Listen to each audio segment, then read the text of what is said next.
Hello YouTube. So here you can see I have modified the little motor to be in full traction and only one coil is pulsing. So that one coil looks like this. You have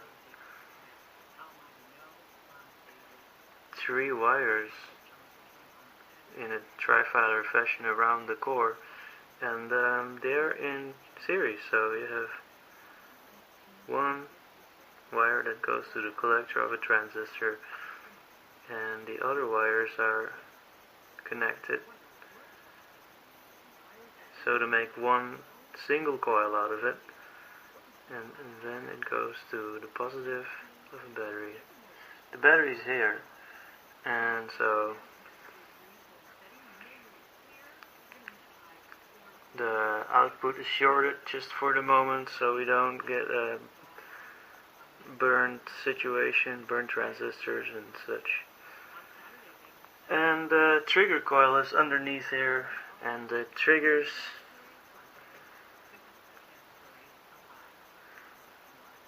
and there's an LED. So that's how the circuit looks right now, and I want to show you that the coil is in attraction, and when it is in attraction it doesn't have a reduced EMF, so you can see as the motor speeds up it doesn't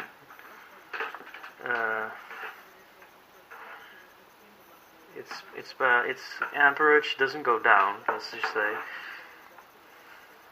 Neither does it go up that much, but it doesn't go down.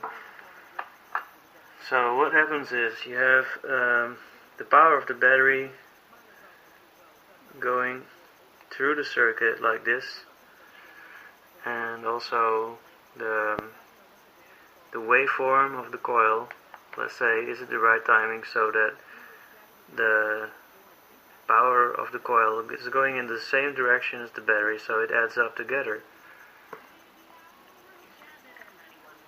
At least that's what I want. So here it goes again.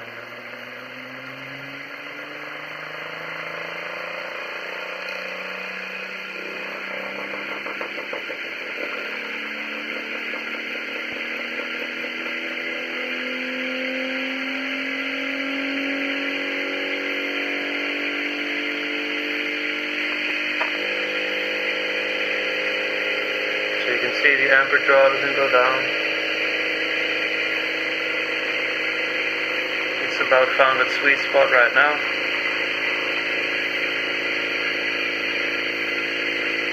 So if I take the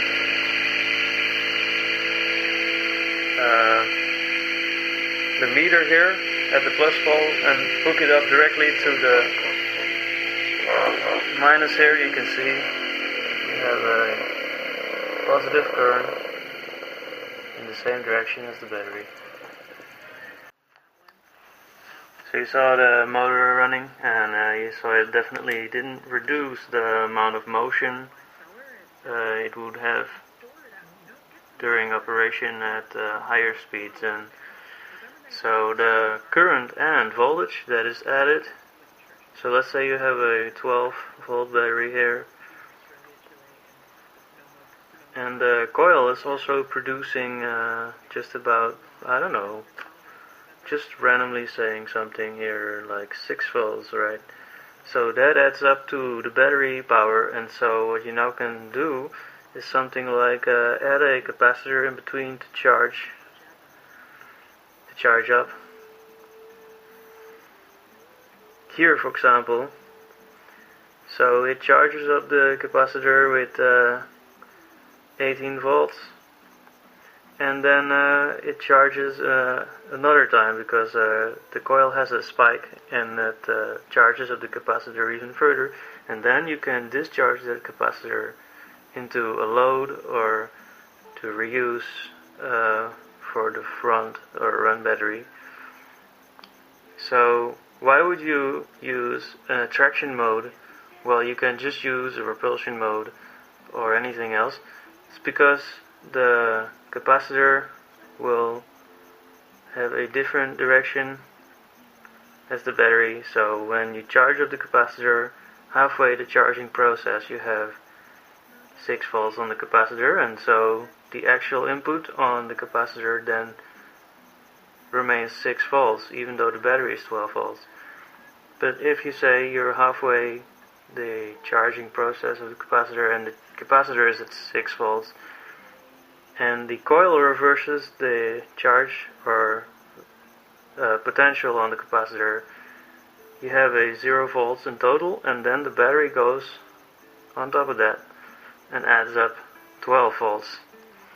So then you get the full potential of the battery on the capacitor and you can charge more